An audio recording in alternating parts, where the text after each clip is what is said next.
Hello and welcome to this edition of Access Asia. Coming up, rockets and nuclear bombs steal the headlines, but for the Japanese, the threat from North Korea also includes kidnappings, a top issue as leaders Donald Trump and Shinzo Abe met in Japan.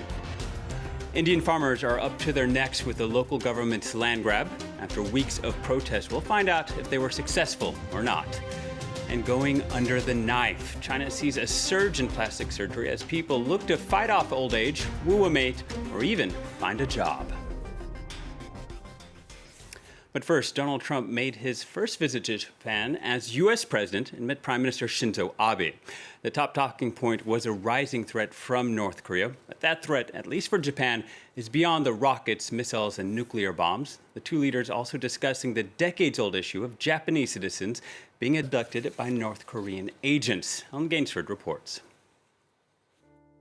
Megumi Yukata was only 13 years old when she disappeared in 1977. On her way back from school, she was seized by agents sent by Pyongyang, bundled into a boat, and taken to North Korea. I can never forgive North Korea. They kidnapped a 13-year-old girl and caused her family so much sadness, all for their own benefits. It's not known what became of Megumi, and there are hundreds of other similar cases. North Korea denied the kidnappings up until 2002, when the then Japanese Prime Minister met with leader Kim Jong-il in Pyongyang. After the visit, Pyongyang finally admitted to 17 kidnappings, 12 of whom died. 5 were released back to Japan. The abductions peaked in the 1970s and 80s. In the aftermath of the Second Korean War, Kim Il-sung was looking for revenge. He planned to infiltrate South Korea using spies, passing as Japanese citizens. Kidnapped Japanese nationals were used to train these operatives. The plight of the abductees is a key issue for Japanese Prime Minister Shinzo Abe, who's pledged to rescue them while in office. Unless North Korea resolves the abductions, nuclear and missile issues, they will not have a bright future. The 5 repatriated Japanese citizens revealed they'd been used as language tutors at a North Korean spy academy.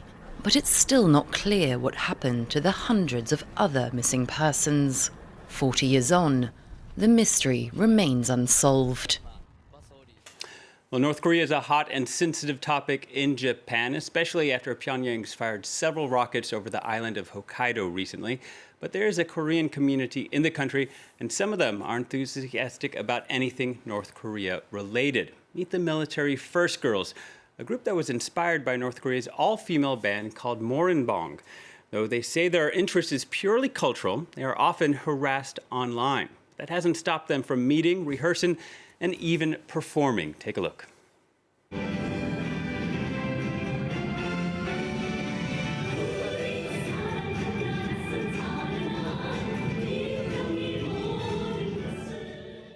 やっぱり残念なことに私は例えばよく聞かれるのが反社会的活動をしているのですかという Unfortunately, I'm often asked whether I'm conducting anti-social activities, if I'm a North Korean spy, or if I'm a North Korean defector. I'm the same as girls who like K-pop and love the culture of Seoul, or the girls who wear the same makeup as America's Taylor Swift. ただ北朝鮮の文化が好きなだけなんですね。 In India, farmers outside Jaipur have been angry about government plans to acquire their land for a housing project. The Rajasthan officials plan to build around 10,000 houses in the area, but the leader of the protest said it could have a negative impact on many families, arguing that the government had offered insufficient compensation. For more, let's speak to Gaelle Faure from our Observers program. Hello, Gaelle. Could you tell us a little bit about who you spoke to while researching this issue? Sure. I spoke to Najendra Singh Sekawat. He's a local activist and he is one of the leaders of the protest. And he told me that about 2,500 families would be affected by this land grab, most of them small-scale farmers who grow vegetables and breed livestock. And so the government plans to take over about 540 acres to make way for this massive housing project. And the farmers are angry because a survey was carried out back in 2010, and they say that this did not represent their opinion and that they actually do not want to give up their land. And they also said that the compensation was far too low. Now, what set off this protest? So the person I talked to, the protest leader I talked to, said that they'd been protesting for a while in many different ways, holding rallies and so forth, but that wasn't working. So they came up with this idea to bury themselves halfway in the ground to show this as a symbol of their attachment to their land. And they did this for 24 hours a day, hundreds of them in shifts. And they even went on doing this during Diwali, which is the Hindu festival of lights. Let's take a look.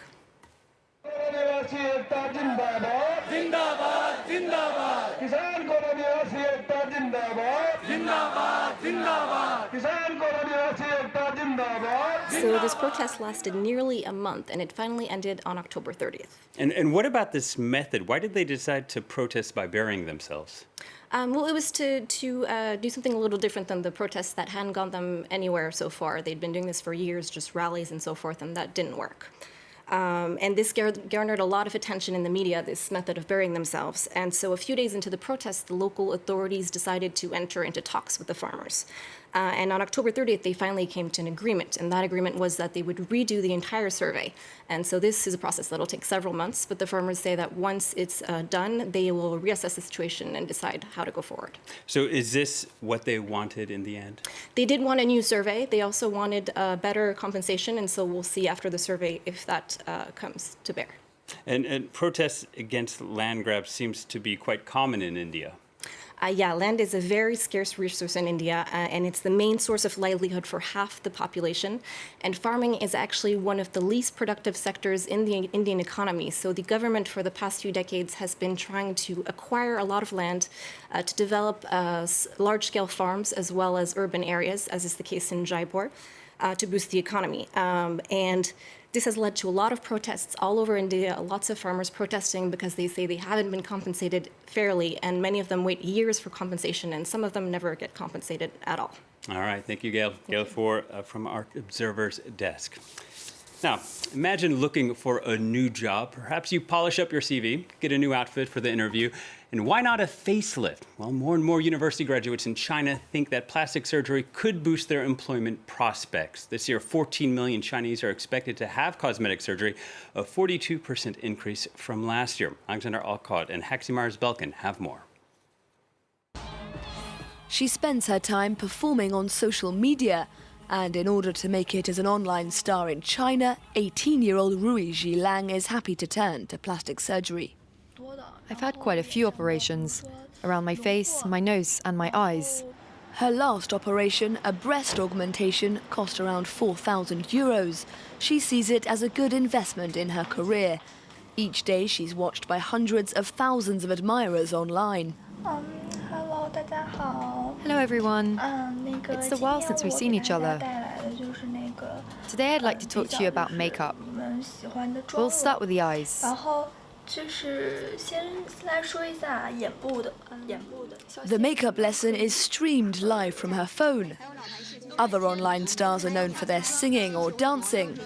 Many of them turn to plastic surgery in an attempt to stand out. And Rui doesn't hide the fact that she's had work done. It's thanks to the operations that I have a lot more fans. Rui earns 25,000 euros per month. Online celebrities in the most connected country in the world can make a fortune. And now she has a face that women like Xing want to emulate. Today, the 23-year-old nurse is going to have work done on her face in this clinic. Xing wants to have larger eyes. It's the most popular operation in China, ahead of both nose jobs and facelifts. It's a big day for me. I'm going to be made more beautiful. It will boost my confidence. Under general anesthetic, the operation takes 3 hours. If you want to be more beautiful to earn more money than other people, then you have to suffer more than other people. The operation has cost Xing 3 times her salary, 1,600 euros for the eyes and 2,500 for her face. Plastic surgery has long ceased to be taboo among China's younger generation. Adverts everywhere tell people that going under the knife will improve their chances in work and love. And online consultants are getting a taste of the 52 billion euro market. This company puts clients in touch with surgeons. Chinese people have more money than ever before, and they don't hesitate to spend it to improve the way they look. The company's app has been downloaded 20 million times. You take a selfie and facial recognition software tells you what you might want to consider improving. So this is telling me my eyes are a little narrow, but the shape of my lips is good. This year, 14 million Chinese people will have some kind of plastic surgery, and it's a trend that some just can't get enough of.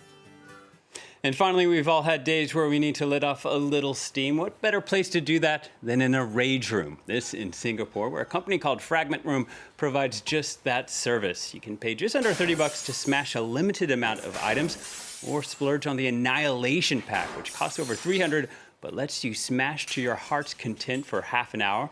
Most items are provided by the company, but you can bring your own if you like. The company founder recommends printers, calling them the spawn of Satan. Well, that's it for this week. Thanks for watching, and see you again next time.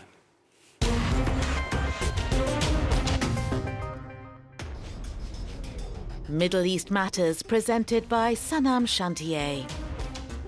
Keep up to date on the latest from the Middle East. We bring you political, economic, and cultural events from the region in this weekly Middle Eastern program. Middle East Matters on France 24 and France24.com.